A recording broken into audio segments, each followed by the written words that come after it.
Assalamualaikum warahmatullahi wabarakatuh. Halo teman-teman sekalian, perkenalkan nama saya Dika Nugraha Putra dengan NIM 0440495994, Fakultas Fisip, Prodi Ilmu Hukum di Universitas Terbuka Bengkulu.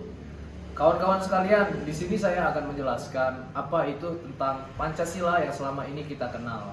Bahwa Pancasila tidak hadir begitu saja, yang mana melalui perjalanannya sejarah yang panjang sejak adanya sidang BPUPKI, Piagam Jakarta, hingga pengesahan dalam Undang-Undang Dasar 1945.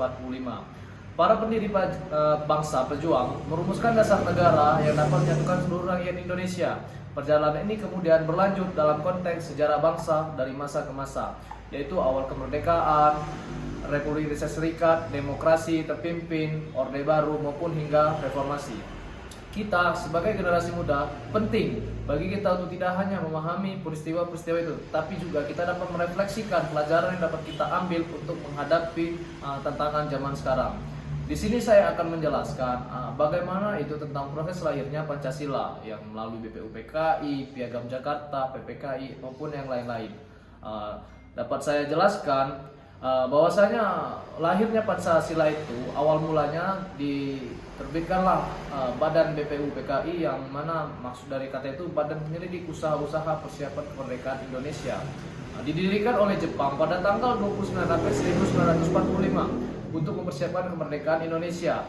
Terdiri dari Dr. Rajiman Widodiningrat sebagai ketua dan 62 anggota berbagai daerah dan golongan. BPUPKI mengadakan 2 kali sidang utama, yang mana sidang pertama dilaksanakan pada tanggal 29 Mei sampai dengan 1 Juli 1945 dengan membahas dasar negara, yaitu Mr. Muhammad Yamin, Profesor Supomo dan Insinyur Soekarno mengusulkan gagasan dasar negara. Kemudian pada tanggal 1 Juni 1945 Presiden kita Soekarno menyampaikan usul yang diberi nama Pancasila, yang kemudian dikenal dengan lahirnya Pancasila. Kemudian sidang kedua dilanjutkan pada tanggal 10 sampai dengan 17 Juli 1945 untuk membahas rancangan Undang-Undang Dasar atau Undang-Undang Dasar Negara. Kemudian diterbitkanlah Piagam Jakarta pada tanggal 22 Juni 1945. Yang mana setelah sidang pertama tersebut dibentuk, panitia 9 yang dipimpin oleh Soekarno dan Hatta untuk merumuskan dasar negara yang secara kompromi antara golongan Islam dan nasionalis. Hasilnya adalah Piagam Jakarta yang berisikan rumusan awal pembukaan Undang-Undang Dasar 1945. Dalam Piagam Jakarta tersebut, sila pertama berbunyi, ketuhanan dengan kewajiban menjalankan syariat Islam bagi pemeluk-pemeluknya. Namun, agar semua golongan bisa menerima, kalimat ini kemudian diubah pada tanggal 18 Agustus 1945 menjadi ketuhanan yang Maha Esa. Kemudian PPKI, Panitia Persiapan Kemerdekaan Indonesia, setelah BPUPKI tersebut dibubarkan, Jepang membentuk PPKI pada tanggal 7 Agustus 1945 untuk melanjutkan tugas mempersiapkan kemerdekaan.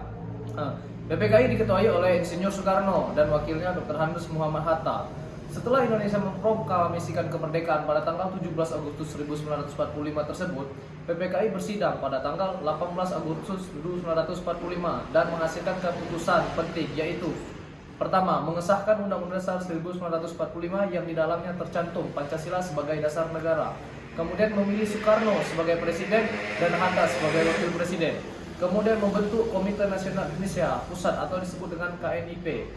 Peristiwa pilihan perubahan piagam pada tanggal 18 Agustus 1905, peristiwa ini sangat penting karena menunjukkan adanya jiwa kebersamaan kita dan semangat persatuan bangsa. Setelah kemerdekaan diproklamasikan, beberapa tokoh dan Indonesia Timur menyampaikan keberatan terhadap kalimat syariat Islam bagi pemeluk-pemeluknya. Demi menjaga persatuan yang baru lahir, para pendiri negara terutama Muhammad Hatta dan tokoh Islam seperti Kiai Haji Wahid Hasyim sepakat mengubah sila pertama menjadi ketuhanan yang Maha Esa.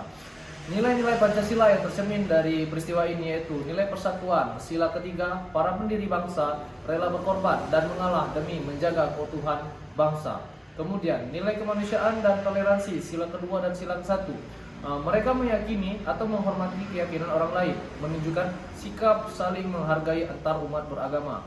Kemudian yang terakhir, nilai kebijaksanaan yang ada di sila keempat, bahwasannya keputusan bisa diambil lewat musyawarah untuk mufakat bukan paksaan.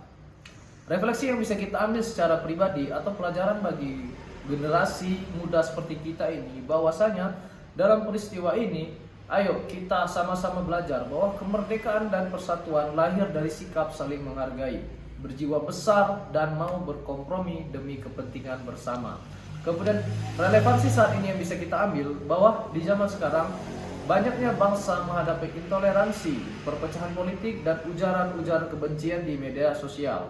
Nilai persatuan dan toleransi dari Pancasila masih sangat relevan sehingga generasi muda harus belajar mengutamakan persatuan daripada perbedaan serta menggunakan media digital dengan bijak untuk menyebarkan nilai-nilai Pancasila seperti gotong royong dan hormat serta mencintai tanah air. Demikian yang dapat saya sampaikan agar dapat semuanya dapat kita ambil refleksinya untuk kita menghadapi negara ini. Mohon maaf apabila terdapat kekurangan yang saya sampaikan. Mungkin saya akhiri. Wabillahi taufiq wal hidayah. Wassalamualaikum warahmatullahi wabarakatuh. Salam hormat Indonesia Merdeka.